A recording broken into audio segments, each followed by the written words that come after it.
참 조용하고 착한 사람인 줄만 알았는데 이상하게 그 사람과 대화를 나누고 집으로 돌아오면 온몸의 기운이 싹 빠지고 내가 나쁜 사람이 된 것 같은 죄책감이 밤새 마음을 짓누른 적이 있으신가요? 내가 좋은 소식을 전해도 은근히 깎아내리고 자기가 서운하면 말없이 한숨만 쭉 내쉬면서 사람 가슴을 졸이게 만드는 그 사람 말이죠. 같이 있으면 이상하게 내가 항상 잘못한 사람이 되어 있고 대화를 마치고 집에 돌아오는 길이면 마치 무거운 짐을 잔뜩 짊어진 것처럼 어깨가 처지고 마음이 공허해집니다. 분명히 별다른 말을 들은 것도 아닙니다. 노골적으로 화를 내거나 나를 무시하지도 않았습니다. 그런데 이상하게도 그 사람과 함께한 시간이 끝나고 나면 언제나 내가 부족하고 내가 이기적이며 내가 너무 많은 것을 바랐던 사람처럼 느껴집니다.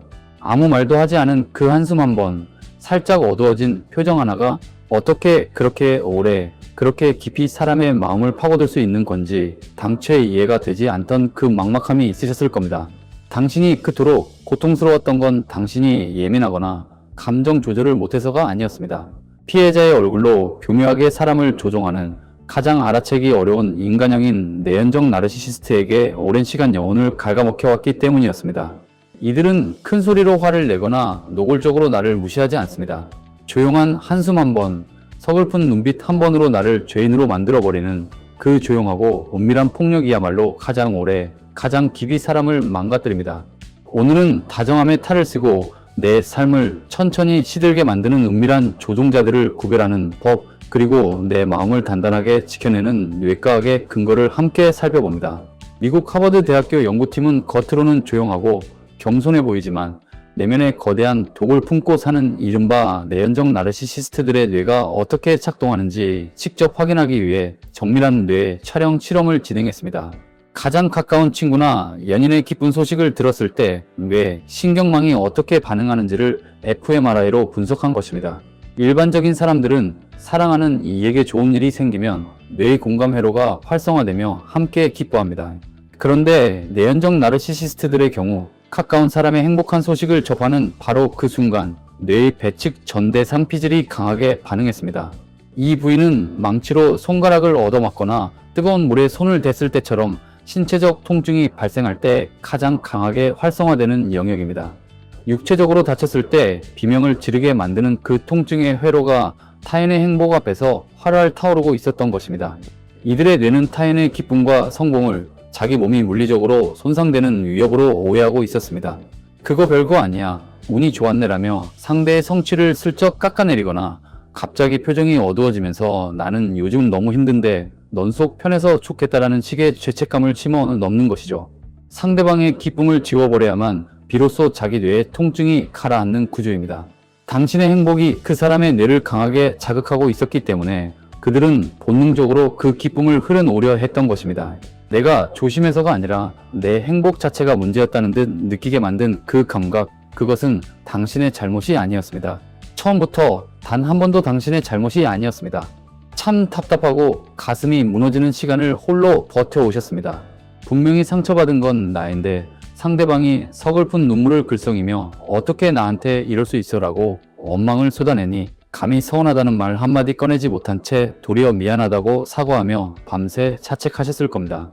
내가 너무 예민한 건지, 내가 너무 많은 것을 바라는 건지, 내가 이기적인 건지 스스로를 의심하고 또 의심하셨겠죠. 그렇게 아무도 알아주지 않는 의심 속에서 당신은 오랫동안 혼자였습니다. 만나고 돌아서면 내 안에 단단히 서 있던 자존감은 어디론가 사라지고 내가 정말 이기적인 사람인가? 내가 부족해서 저 사람이 힘든 걸까? 텅 빈 방에서 혼자 눈물을 흘리셨을 겁니다. 굳이 어려운 심리학 용어를 빌리지 않아도 우리는 이미 알고 있습니다. 진짜 다정함이란 내 영혼을 올가매어 죄인으로 만드는 것이 아니라 내가 이룬 기쁨을 내 손으로 온전히 누릴 수 있도록 함께 응원해주는 넉넉한 마음이라는 것을요. 진심으로 나를 아끼는 사람이라면 내가 행복할 때 함께 기뻐하고 내가 성취를 이뤘을 때 진심으로 박수를 보냅니다. 그 당연한 것이 그 사람 앞에서만 유독 죄악처럼 느껴졌다면 그것은 그 관계 안에 무언가 단단히 잘못된 것이 있었기 때문입니다. 그 슬프고 눈물겨운 피해자의 가면 뒤에는 이야기의 주인공이 오직 자기 자신이어야만 직성이 풀리는 지배 욕구가 오랜 세월 자리하고 있었을 뿐입니다.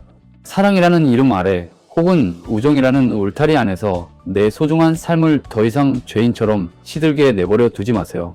당신은 누군가의 결핍을 채워주기 위해 태어난 감정의 소모품이 결코 아닙니다. 그렇다면 내 판단력을 흐리고 에너지를 밑빠진 독처럼 소진시키는 이 조종자들에게서 어떻게 안전하게 벗어날 수 있을까요? 상대방을 붙잡고 당신이 문제야 라고 소리 높여 따지는 것은 오히려 역효과를 낳습니다. 이들은 즉시 더 서글픈 눈물을 흘리며 당신을 잔인한 가해자로 만들고 주변 사람들을 자기 편으로 끌어들일 것입니다. 당신은 결국 사과를 하거나 관계를 파국으로 몰아갔다는 죄책감만 안고 돌아서게 됩니다. 그것은 그들이 원하는 결말이고 그들이 수십 번 써먹어온 익숙한 시나리오입니다. 이때 내 뇌의 통증 회로와 자존감을 동시에 지켜낼 수 있는 가장 실질적인 방법은 심리학에서 회색돌 그레이라크 전략이라고 부르는 접근입니다. 이 전략의 핵심은 단순합니다. 상대방이 은근히 나를 비꼬거나 한숨으로 죄책감을 유발하거나 내 기쁨에 찬물을 끼얹으려 할 때 흥분하거나 변명하려 하지 말고 그저 감정이 없는 회색 돌멩이처럼 반응하는 것입니다. 아, 그래. 안 됐네. 그렇게 생각했구나처럼 담담하고 짧은 대답만 조용히 돌려주는 것이죠. 길게 설명하지 않고 감정을 드러내지 않고 논쟁하려 하지 않는 것입니다. 내 감정의 반응을 상대방에게 내어주지 않는 것, 그것이 핵심입니다. 이 전략이 효과적인 이유는 뇌과학적으로 분명합니다. 조종자들은 상대방이 감정적으로 흔들리고 당황하고 미안해할 때 뇌의 보상 회로가 활성화됩니다. 그런데 당신이 아무런 정서적 반응을 주지 않고 조용한 벽처럼 서 있는 순간 그들의 조종 회로는 작동할 동력을 잃습니다. 당신의 무반응이 가장 강력한 방패가 됩니다. 처음에는 무심하게 반응하는 것이 어색하고 혹여 내가 냉정한 사람이 되는 건 아닌가 걱정될 수 있습니다. 하지만 기억하세요. 회색 돌 전략은 상대를 무시하거나 상처 주기 위한 것이 아닙니다. 나 자신을 지키기 위한 가장 조용하고 가장 단단한 선긋기입니다. 오늘 이 이야기가 마음 깊이 공감이 되셨다면 구독과 좋아요로 함께 해주세요. 타인의 눈치가 아닌 내 마음의 소리에 귀를 기울이는 깊은 지혜를 계속 나누고 싶습니다. 여러분의 응원이 이 채널의 이야기를 이어갈 수 있는 가장 단단한 힘이 됩니다. 물론 살아가면서 누구나 가끔은 서운함을 수동적으로 표현하거나 소심한 질투를 느낄 수 있습니다.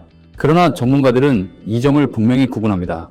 대화의 패턴이 언제나 내가 제일 가여운 사람이라는 결론으로 흘러가고 그 사람 앞에서만 유독 내 모든 성취와 기쁨이 죄악처럼 느껴지는 무기력함이 반복된다면 그것은 단순한 성격 차이가 아닙니다. 특정한 사람을 만나고 나서만 유독 이 감정이 반복된다면 그것은 내 안의 문제가 아니라 그 관계 안의 문제입니다. 그 사실을 확인하는 것만으로도 오랫동안 자신을 옥죄어온 자책의 무게가 조금은 가벼워질 수 있습니다. 반가운 사실이 있습니다.